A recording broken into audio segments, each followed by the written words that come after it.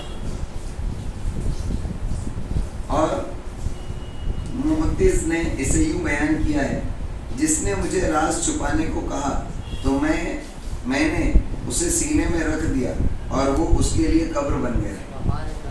اور ایک دوسرے شاعر نے اسے اور بڑھ کر کہا ہے کہ میرے سینے میں راز قبر کے مردوں کی طرح نہیں ہے. یعنی اب یہ تو ایک حد تھی کہ بھئی راز کو اپنے سینے کو لوگوں کے راز کی قبر بنا لیتا ہوں. اب اس سے اور آگے بڑھ کر اس نے ایک دوسرے شاعر نے کہا ہے میرے سینے میں راز قبر کے مردوں کی طرح نہیں ہے کہ اس کو بھی ایک دن حشر کے میدان میں نکلنا ہے.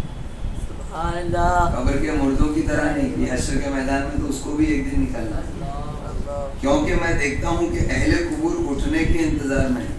جو قبر والے ہیں وہ بھی حشر کے میدان میں اٹھنے کے انتظار میں ہیں، لیکن میں اسے یوں بھلا دیتا ہوں گویا میں اس سے ایک ساعت بھی آگاہ ہی نہ تھا. میں اس کو اس طریقے سے جیسے قبر میں مردہ ہوتا ہی نہیں نا، خالی قبر ہوتی ہے، اس طریقے سے غائب کر دیتا ہوں کہ تھا ہی نہیں. اور اگر دل سے بھی راز کو چھپانا ممکن ہوتا تو اسے بھی اس کا پتہ نہ چلنے دیتا.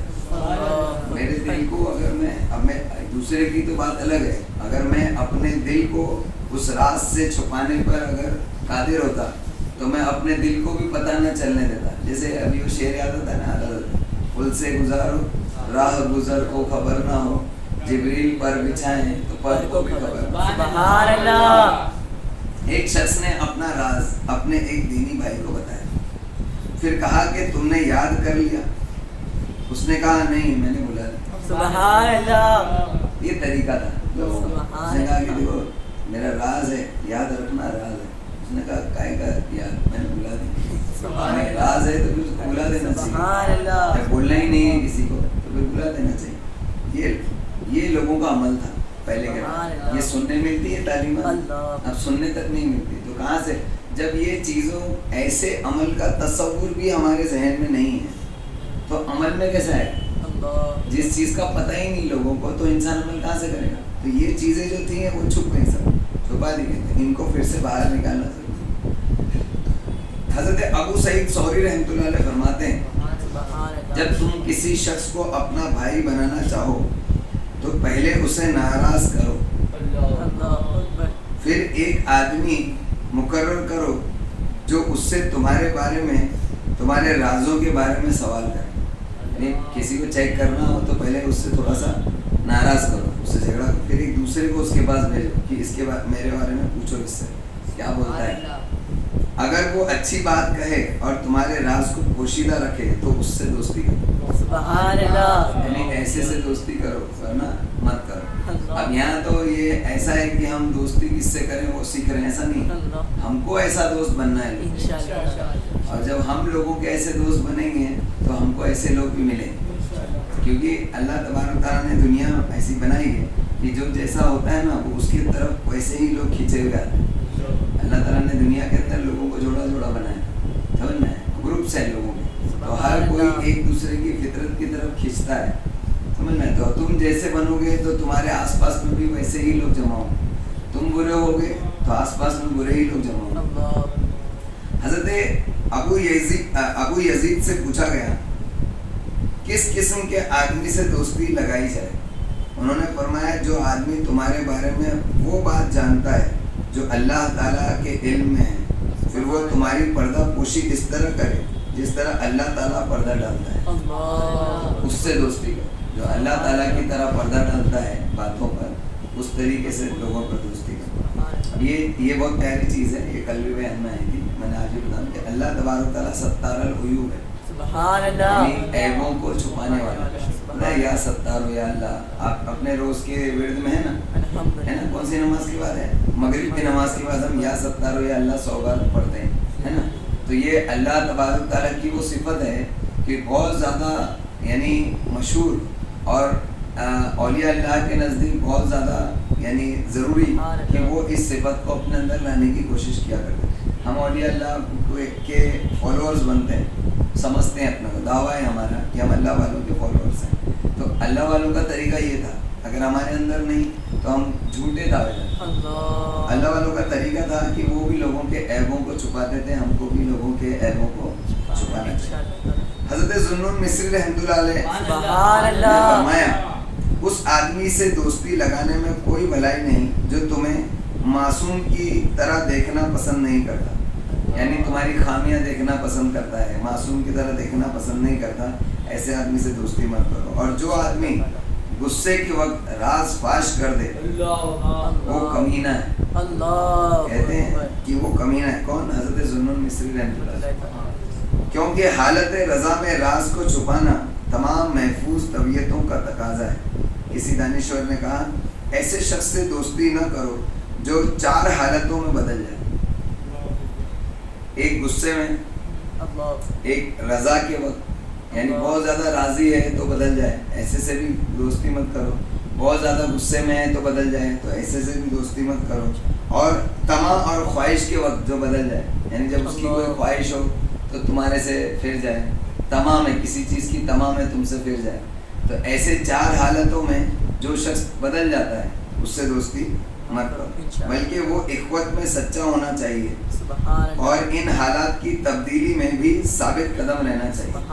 یعنی کچھ بھی ہو تمہاری دوستی میں کوئی فرق نہیں آنا چاہیے, تو ایسے شخص سے ہی دوستی کرنا چاہیے. اسی لیے کہا گیا کہ تم کریم آدمی کو دیکھو گے. جو شخص کریم ہوتا ہے, اللہ کریم ہے, یا کریم ہو یا اللہ کا پڑھتے ہیں زہر بار 10 مرتبہ, یہ بھی اللہ کی صفت ہے. تو جو کریم ہوتا ہے, اللہ تعالیٰ کریم ہے, اور جس میں اللہ تعالیٰ کی یہ صفت کا عکس ہوتا ہے تو وہ کریم ہوتا ہے. تو اس شخص میں تم دیکھو گے کہ جب تم اس سے قطع تعلق کرو تو وہ بری بات کو چھپاتا ہے.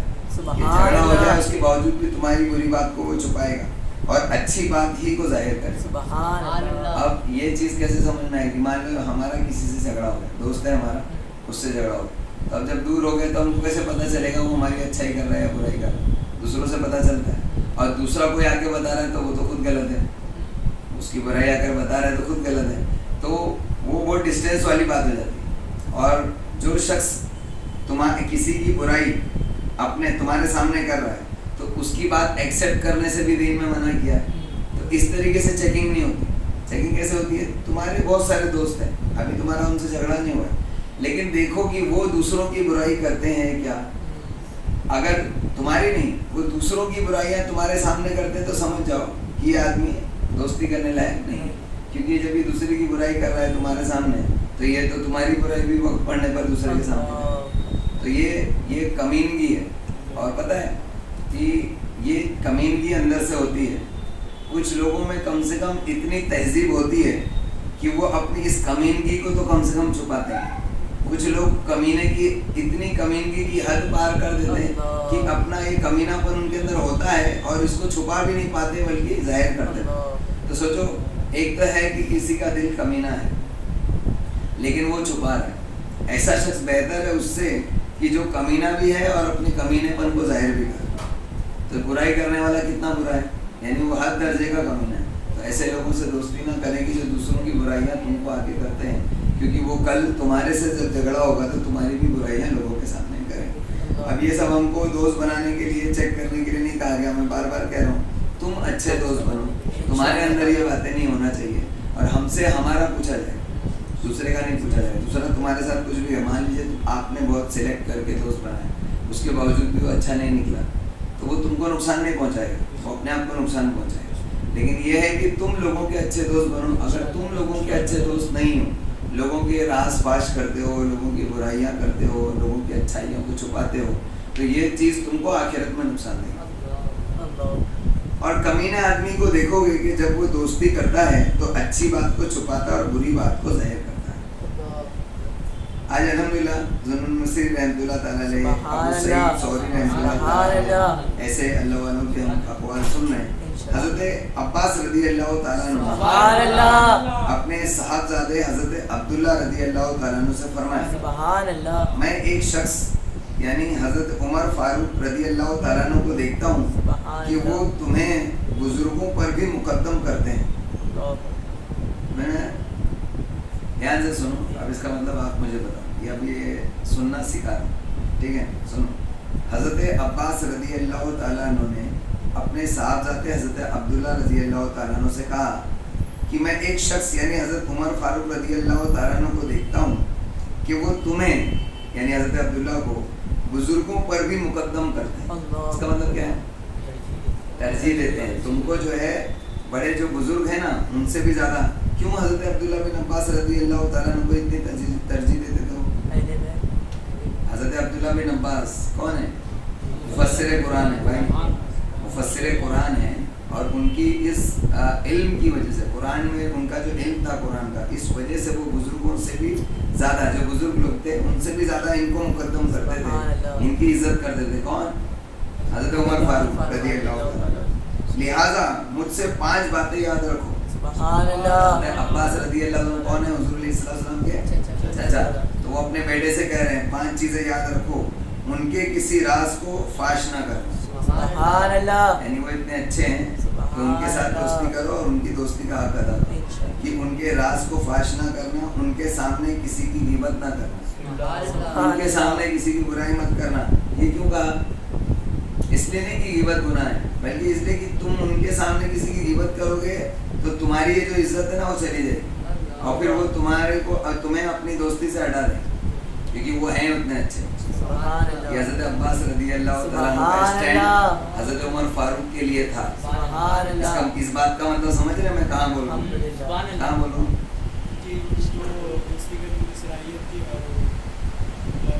نہیں, یہ بات خاص طور سے میں نے کیوں کہی, چلو یہ تمہارا آئی کیو ٹیسٹ کر رہا ہوں. حضرت عباس رضی اللہ تعالیٰ عنہ کا جو حضور صلی اللہ علیہ وسلم کے چچا ہیں, حضرت عمر فاروق رضی اللہ تعالیٰ عنہ کے تعلق سے یہ اسٹینڈ تھا. یہ سوچتی حضرت عباس رضی اللہ تعالیٰ عنہ حضرت عمر فاروق کی تعریف کر رہے, لیکن اس میں کیا چھپا ہے؟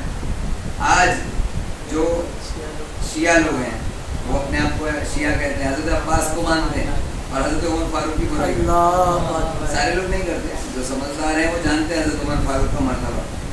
جیسے میں نے آپ کو بتایا بھی تھا کہ ایران کے اندر قانون ہے, وہاں کی قانون کی کتاب میں لکھا ہوا ہے کہ جو شیخین کی برائی کرے گا اس کو سزا دی جاتی ہے. اور یہاں پر آپ نے دیکھا ہوگا کہ یہاں کے جو جو نامعلومات والے شیعہ ہیں وہ شیخین کی برائی کرتے ہیں, ابو بکر صدیق, عمر فاروق اور عثمان غنی کی برائی کرتے ہیں, ہے نا. تو حضرت عباس رضی اللہ تعالیٰ نے جن کو بہت زیادہ چاہتے ہیں شیعہ لوگ, ہے نا, تو وہ کہتے ہیں کہ حضرت عمر فاروق رضی اللہ عنہ کتنے اچھے ہیں. سبحان اللہ. تو وہ تو کہتے ہیں اچھے ہیں اور تم کہتے ہو برے, اس کا مطلب کہیں نہ کہیں تم نے غلطی کی ہے. تو انہوں نے حضرت عباس رضی اللہ عنہ نے اپنے بیٹے حضرت عبداللہ سے کہا کہ 5 چیزیں یاد رکھو, ان کے کسی راز کو فاش نہ کرنا, ان کے سامنے کسی کی غیبت نہ کرنا, ان پر جھوٹ کی جرات مت کرنا, ان کے اوپر جھوٹ مت باندھنا, اور ان کی نافرمانی نہ کرنا.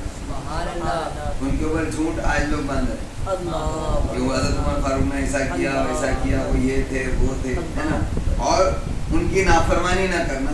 اور 5واں, اور وہ تمہاری کسی خیانت پر مطلع نہ ہو.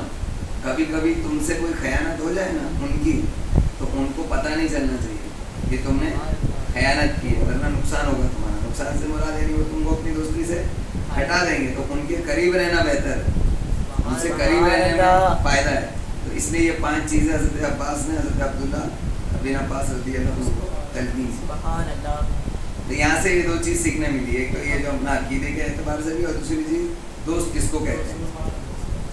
اس سے ایک چیز یہ بھی پتہ چلی کہ جو لوگ اچھے ہوتے ہیں نا, ان کے اگر قریب رہ کر تم کو اگر اس کا فیض حاصل کرنا ہے تو ان کا یہ خیال رکھنا ہم کو بہت زیادہ ضروری رہتا ہے کہ یہ فیض جاری رہے. اس کے لیے یہ حرکتیں نہیں کرنا چاہیے. حضرت شعبی رحمۃ اللہ علیہ فرماتے ہیں ان 5 کلمات میں ہر کلمہ 1000 سے بھی بہتر ہے. سبحان اللہ. حضرت شعبی نے یہ جو 5 جو باتیں ہیں حضرت عباس نے رضی اللہ عنہ نے حضرت عبداللہ بن عباس کو کہی, کہا یہ 5 باتیں نا, ہر بات جو ہے 1000 باتوں سے افضل. سبحان اللہ. اپنی پوائنٹ کی باتیں. اخوت کے سلسلے میں زبان کے حق سے متعلق یہ بات بھی ہے کہ دوست کی بات نہ کاٹے. یہ ایک اور الگ چیز ہے کہ جب بات کرتے ہیں تو بات کرنے میں تو ہم کو ہر کسی کے ساتھ ایسا کرنا چاہیے, لیکن دوست جو ہوتا ہے نا اس کی بات نہیں کاٹنا چاہیے, اور نہ اس کی مزاحمت کرے, بحث نہیں کرے اس سے. حضرت عبداللہ بن عباس رضی اللہ تعالیٰ عنہ فرماتے ہیں کسی بیوقوف کی بات نہ کاٹو کہ وہ تمہیں اذیت دے گا. اور کسی عقل مند کی بات نہ کاٹو کہ وہ تم سے بغض رکھے گا, یعنی پھر تم سے دور ہو جائے گا. بغض رکھنے کا مطلب پھر وہ تم سے دور ہو جائے گا. تو اچھے انسان کا, عقل مند انسان کا تم سے دور ہونا برا, اور بیوقوف انسان کا تمہیں پیچھے نقصان دینا برا. نبی کریم صلی اللہ علیہ وسلم نے فرمایا جو شخص ناحق بات پر ہوتے ہوئے جھگڑا چھوڑ دے اس کے لیے جنت کے کنارے میں گھر بنایا جائے. سبحان اللہ. یعنی جو شخص ناحق بات پر ہوتے ہوئے جھگڑا چھوڑ دے, یعنی غلط ہوں, اگر میں غلط ہوں اور پھر جھگڑا ہو گیا میرا کسی سے, اور یہ جان کر کہ میں غلط ہوں, چلو جانے دو, میں ہی جھگڑا ختم کرتا ہوں, تو اللہ تعالیٰ اس کو یہ اجر عطا فرمائے گا کہ جنت کے کونے میں اس کو گھر عطا. سبحان اللہ. جنت کا کونا ایسا سبحان اللہ. اس کا کونا بھی پوری دنیا, یعنی دنیا کی خوبصورتیاں مل کے اس کے کونے کو سبحان اللہ. تو اللہ تعالیٰ جنت کے کنارے, کونا نہیں کنارے میں اس کے لیے گھر بنائے گا. اور جو حق پر ہوتے ہوئے بات نہ کاٹے اس کے لیے جنت کی بلندی میں گھر بنائے گا. اللہ اکبر. سبحان اللہ. حق پر بھی اگر وہ جھگڑا چھوڑ دے تو اللہ تعالیٰ جنت کی بلندیوں میں اس کو گھر عطا. سبحان اللہ. حالانکہ باطل پر ہونے کی صورت میں اسے چھوڑنا واجب ہے. جب تم غلط ہو تب تو تم کو چھوڑنا, جھگڑا چھوڑنا واجب ہے نا, پھر بھی اللہ اس کا اجر عطا فرمائے, لیکن اس کے باوجود اسے یہ ثواب ملے گا. اور نفل کا ثواب اس سے بھی زیادہ قرار دیا, کیونکہ حق بات پر ہونے کی صورت میں خاموش رہنا یہ نفس پر گرا گزرتا ہے, معمولی بات نہیں ہے. اس پر خاموشی سے زیادہ بھاری ہوتا ہے جو باطل پر ہونے کی صورت میں اختیار کی جاتی ہے. اور اجر تھکاوٹ کے حساب سے ملتا ہے. یہ ایک لائن ہے نا, یہ بہت ساری جگہ امپلیمنٹ ہوتی ہے. اجر جو ہے وہ تھکاوٹ کے اعتبار سے, یعنی جس کام میں جتنی محنت زیادہ, جتنی مشقت زیادہ, اتنا ثواب بڑھ جاتا ہے. سبحان اللہ. ہم کیا سوچتے ہیں کہ حج کا ثواب زیادہ ہے, فلاں کام کا ثواب زیادہ ہے, انسان ایسا سوچتا ہے. تو ہر چیز کا ثواب کم زیادہ بتایا گیا, لیکن کبھی ایسا بھی ہوتا ہے کہ آسان کام جو ہوتا ہے, جس کی فضیلت آسان نہیں, جس کام کی, جس نیکی کی فضیلت کم ہے, لیکن اس کو تم نے بڑی مشقت سے کیا, تو بعض وقت وہ زیادہ فضیلت والا کام جو آسانی سے ہو رہا ہے نا, جیسے آج کل حج آسانی سے ہو رہا ہے, الٹا مزہ آ رہا ہے. آج کل حج میں, پہلے حج کرنے کے لیے لوگوں کو اونٹ پر سوار ہو کر حج کرنے جانا پڑتا تھا, کتنی مشقت ہوتی تھی, معمولی نہیں تھا. کتنے لوگ تو پہلے کا جو سفر تھا نا اس میں کبھی کبھی انسان واپس بھی نہیں آتا تھا. کیوں؟ کیونکہ جب پہلے جو سفر کے لیے لوگ نکلتے تھے اونٹ وغیرہ لے کر ریگستانوں سے گزرتا, حج کرنے عرب ہی جائے گا نا, اور تو کہیں ہے, عرب پورا ریگستان تھا. رستے میں ہاسپٹل, ہوٹل سب تو تھے نہیں. رستے میں انسانی کی مان لو ایسی جگہ طبیعت خراب ہو گئی کہ اس کو کوئی دوا نہیں مل سکتی, تو ہو سکتا ہے وہیں مر جائے, ہے نا. تو یہ رسک لے کر نکلتے تھے پہلے لوگ, اتنی مشقتیں اٹھا کر حج کرتے تھے, تو حج کا ثواب اتنا بتایا بھی گیا. اب آج کیا ہے, یہاں سے پلین سے بیٹھے وہاں اترے, ہر جگہ تم کو اچھا یعنی ٹریٹمنٹ مل رہی ہے نا. یہاں سے اولا میں بیٹھ کر جا رہے ہو, اے سی ہے, وہاں سے ایئرپورٹ پر انتظار کر رہے ہو, وہاں دنیا بھر کی فیسلٹی ہے. پلین میں بیٹھے وہاں پر بھی فیسلٹی ہے, جدہ اترے وہاں پر بھی فیسلٹی ہے, وہاں سے کہیں گئے تو وہاں پر بھی فیسلٹی, وہاں سے ایک جگہ سے دوسری جگہ جانے کے لیے اے سی بسیں, تم کو ایئرپورٹ سے تمہارے ہوٹل میں لے کے جانے کے لیے بھی اے سی بس, ہوٹل میں دنیا بھر کی فیسلٹی, ٹھنڈا پانی, گرم پانی, کھانا سب. تو اب کیا مشقت ہے. یہاں تک کہ پہلے لوگ صحرا کے اندر پیدل جاتے تھے تو گرمی کے تھپڑے وغیرہ پریشان کرتے تھے, ہے نا. آج اگر مکہ یا مدینہ حرم یا مسجد نبی شریف کے اندر اگر تم جاتے ہو تو نیچے ماربل بچھے, ان کے نیچے اے سی چلتا ہے. ماربل کو ٹھنڈا رکھنے کے لیے اس کے نیچے جو ہے وہ سرنگیں بنائی گئی ہیں جس میں سے اے سی کی ہوا چلتی ہے تاکہ ماربل ٹھنڈا, اوپر سے کتنی بھی دھوپ ہو لیکن ماربل ٹھنڈا رہتا ہے, آپ اس پر آرام سے چل سکتے ہیں نا. اتنی فیسلٹی ہے تو کیا اس کے اندر مشقت رہے گی.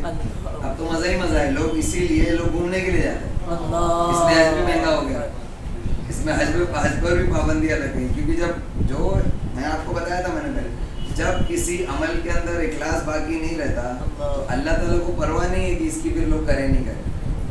قربانی میں اخلاص نہیں رہ گیا, دارالعلوم چل رہے ہیں اس میں اخلاص نہیں رہ گیا, دارالعلوم پر بھی معاملات آ گئے, پھر یہ جو قربانیاں ہیں اس پر معاملے آ گئے, اذان ہو رہی ہے لوگ سن کر نماز نہیں جا رہے تو اذان پر بھی پابندیاں لگ رہی ہیں, مسجدیں خالی پڑی ہیں تو مسجدیں بھی چھننا شروع ہو گئی, ہے نا. حج جو لوگ اخلاص سے نہیں کرتے تو حج کے اوپر بھی تکلیف آنا شروع ہو گئی.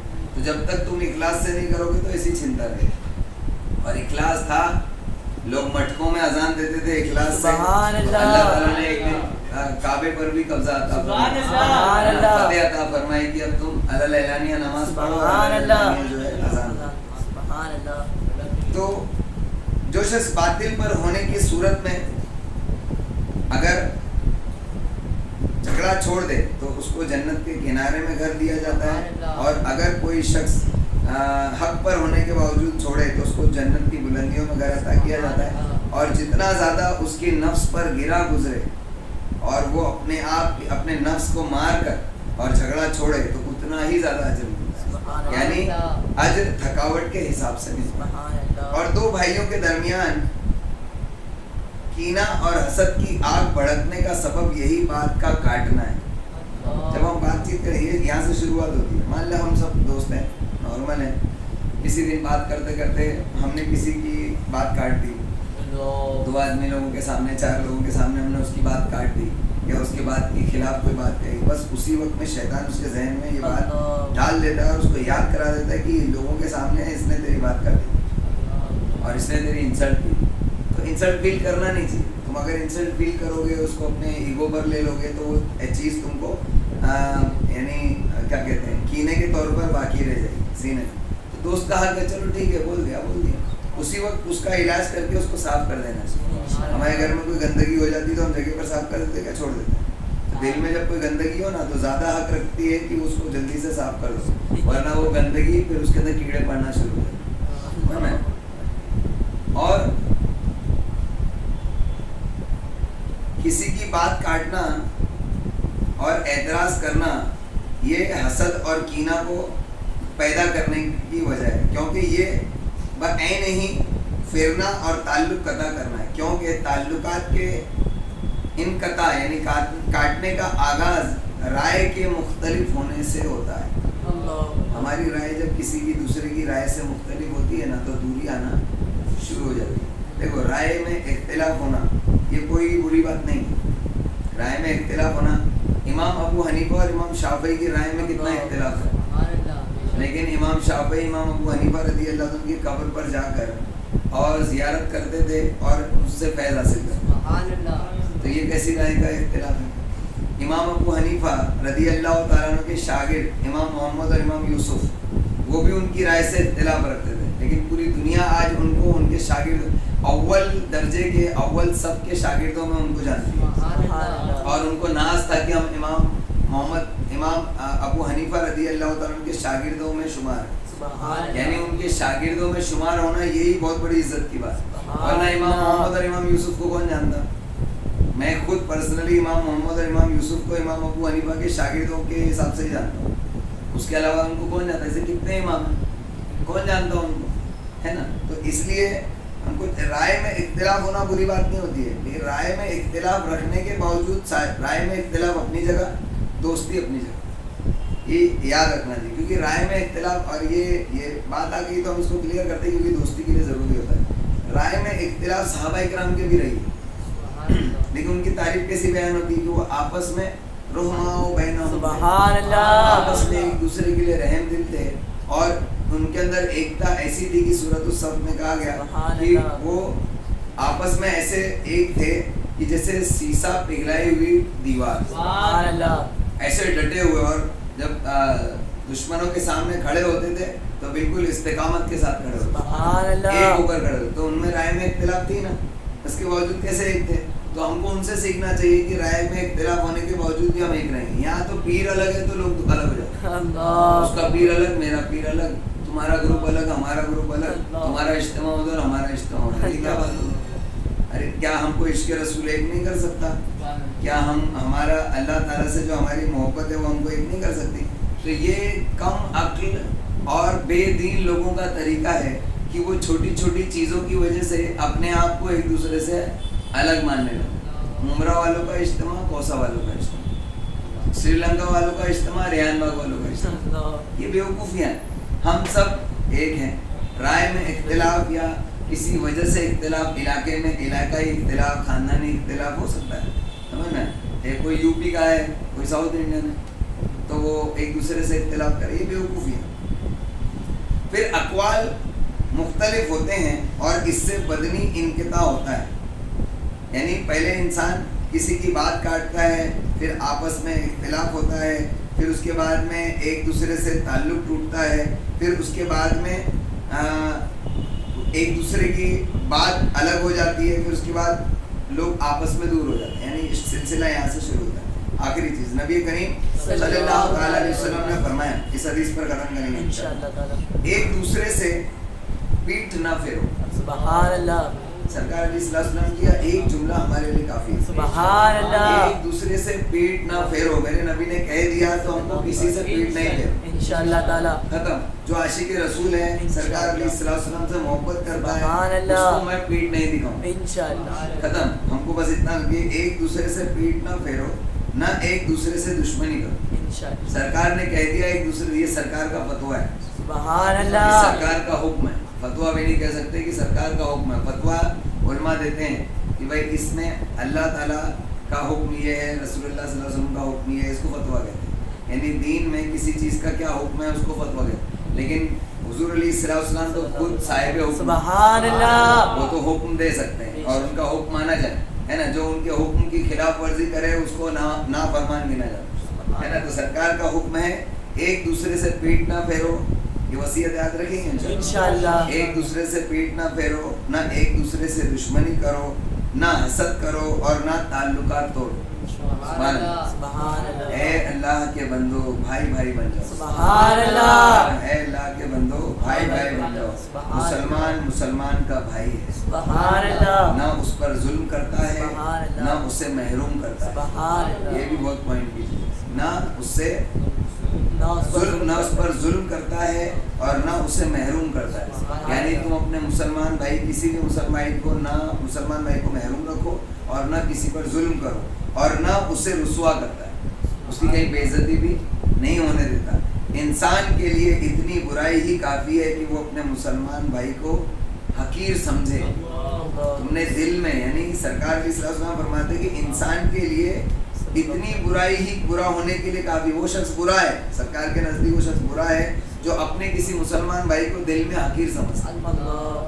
اب یعنی یہیں سے سب کلیئر کر دو کہ جب تم کسی کو حقیر سمجھو گے نہیں تو نہ اس کی برائی کرو گے, نہ ظلم کرو گے, نہ اس کو رسوا کرو گے, نہ محروم رکھو گے. ساری چیز اس میں آ جاتی. یہ انشاءاللہ یہ جو حدیث ہے نا سرکار علیہ السلام کی, اس کا تو ٹکڑا بن کر ہر مسجد میں لگنا چاہیے, ہر گھر میں رہنا چاہیے. آج اس کی بہت زیادہ ضرورت ہے. جو لوگوں نے اختلاف پال کے رکھے ہیں ان اختلافات کو ختم کرنے کے لیے ضروری ہے. کل انشاءاللہ پھر اسی حدیث سے شروع کریں.